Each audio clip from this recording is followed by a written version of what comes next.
Halo semua, perkenalkan nama lengkap saya Monika Kolo, mahasiswi program studi pendidikan guru pendidikan anak usia dini semester 4 di Sekolah Tinggi Keguruan dan Ilmu Pendidikan Citra Bakti Ngada. Di sini saya akan mempresentasikan tentang pembelajaran musik untuk anak usia dini yang mencakup 3 poin penting. Yang pertama, pentingnya musik untuk anak usia dini. Yang kedua, elemen-elemen atau unsur-unsur dasar musik. Dan yang ketiga, metode-metode pembelajaran musik untuk anak usia dini.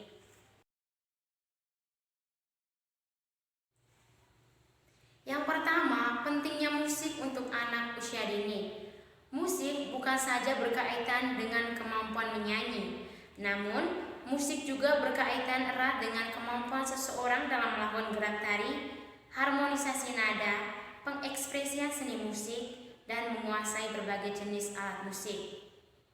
Adalah sebuah hal yang wajar jika pembelajaran musik diterapkan di anak usia dini atau dipelajari oleh anak usia dini, karena bermain musik atau bermusik merupakan hal yang paling digemari oleh anak usia dini. Nah, di sini pentingnya musik untuk anak usia dini. Yang pertama, musik dapat meningkatkan kreativitas dan imajinasi anak. Yang kedua, musik dapat merangsang perkembangan otak anak. Yang ketiga, musik dapat meningkatkan kecerdasan emosional anak. Yang keempat, musik dapat meningkatkan kepekaan anak terhadap nada dan meningkatkan keterampilan yang diperlukan dalam berinteraksi dengan orang lain.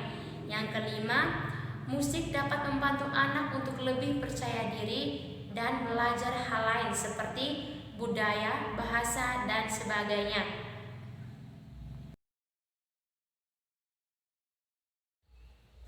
Yang kedua, elemen-elemen dasar musik.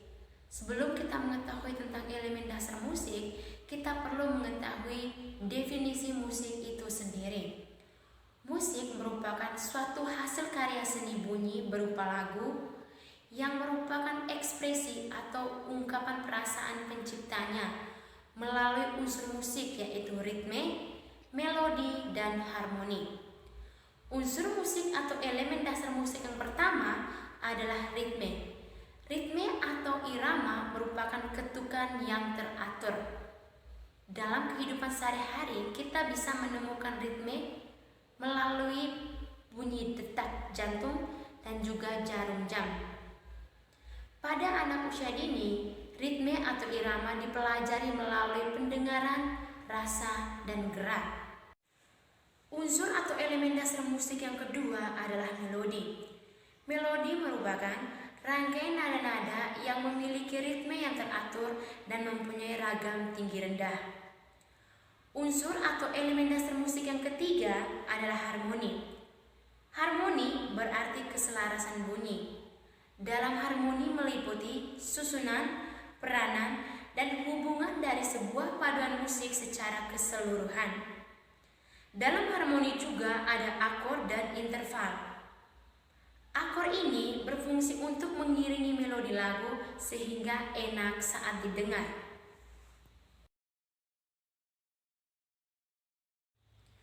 Poin yang ketiga adalah metode pembelajaran musik untuk anak usia dini. Pada umumnya, kita seringkali mendengar metode pembelajaran yang digunakan oleh guru dalam proses pembelajaran anak usia dini adalah metode bercerita, bermain peran, eksperimen, demonstrasi, ceramah, dan lain sebagainya. Nah, untuk metode pembelajaran musik bagi anak usia dini dilakukan dengan beberapa pendekatan. Yang pertama, pendekatan Dalcroze. Yang kedua, pendekatan Kodali. Dan yang ketiga, pendekatan Orff. Yang pertama, pendekatan Dalcroze. Pendekatan ini ditemukan oleh seorang musikus Swiss yang bernama Emil Jacques Dalcroze. Inti dari pendekatan Dalcroze bagi pembelajaran musik anak usia dini adalah gerak dan musik. Anak usia dini atau anak usia prasekolah dapat memanfaatkan unsur anggota tubuhnya sebagai ilustrasi dari unsur-unsur musik. Misalnya, melangkahkan kaki saat mendengarkan ketukan, bermain ketukan, mengulangi melodi, menggambar melodi dengan menggunakan unsur rupa seperti garis misalnya. Dalam pendekatan Dalcroze terdapat 3 hal. Yang pertama itu eurythmics atau gerakan khas berirama. Yang kedua, ear training atau latihan pendengaran atau yang lazimnya dikenal dengan solfege. Yang ketiga, improvisasi.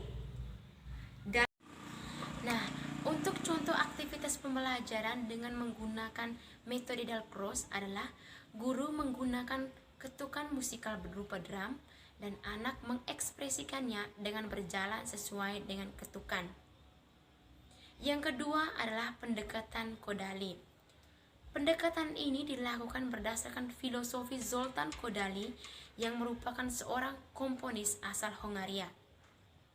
Metode pembelajaran musik digunakan untuk 1. Melalui pembelajaran musik dapat membantu anak untuk belajar. Yang kedua, untuk belajar musik dapat dimulai dari bunyi musik itu sendiri. Yang ketiga, dalam pembelajaran musik harus dimulai sejak dini untuk membantu perkembangan anak ke depannya. Dan yang keempat, untuk mempelajari tentang konsep musik atau konsep musikal dapat diajarkan dengan menggunakan lagu rakyat. Pendekatan Kodaly pada hakikatnya memiliki kesamaan dengan pendekatan Dalcroze karena dalam proses pembelajaran sama-sama menggunakan anggota tubuh sebagai ekspresi dari unsur-unsur musik tersebut. Yang ketiga, pendekatan Orff. Pendekatan Orff merupakan cara membelajarkan dan memperkenalkan musik pada anak-anak usia dini melalui kegiatan bernyanyi, menari, drama musikal, instrumen perkusi. Dalam pendekatan Orff terdapat 4 tahap, yakni yang pertama, imitation atau meniru. Imitation atau meniru dapat dilakukan secara bersamaan atau tumpang tindih dengan kanon. Yang kedua, exploration atau penjelajahan musikal. Penjelajahan musikal dimaksudkan untuk menantang imajinasi anak untuk bereksplorasi dan menemukan hal baru sehingga bisa mendapatkan informasi yang baru. Yang ketiga, literasi atau kemampuan membaca simbol musikal. Hal ini ditandai dengan kemampuan anak dalam menggambar garis para nada yang sederhana. Yang keempat, improvisasi. Improvisasi merupakan tahap terakhir dalam pendekatan Orff. Pada tahap ini, anak akan berimprovisasi atau berkreasi musik sesuai dengan pengalamannya sendiri. Nah, untuk contoh aktivitas pembelajaran yang dapat digunakan oleh guru dengan metode pendekatan Orff adalah misalnya dengan membacakan puisi melalui langkah-langkah sebagai berikut. Yang pertama, pilihlah sebuah puisi. Yang kedua, bacalah puisi tersebut di depan kelas. Yang ketiga, mintalah anak atau siswa untuk mengikuti puisi tersebut. Yang keempat, saat puisi dibaca, jagalah kestabilan beat. Yang kelima, mintalah siswa untuk bermain musik atau instrumen. Oke, itu saja hasil presentasi saya mengenai pembelajaran musik untuk anak usia dini. Semoga bermanfaat. Terima kasih.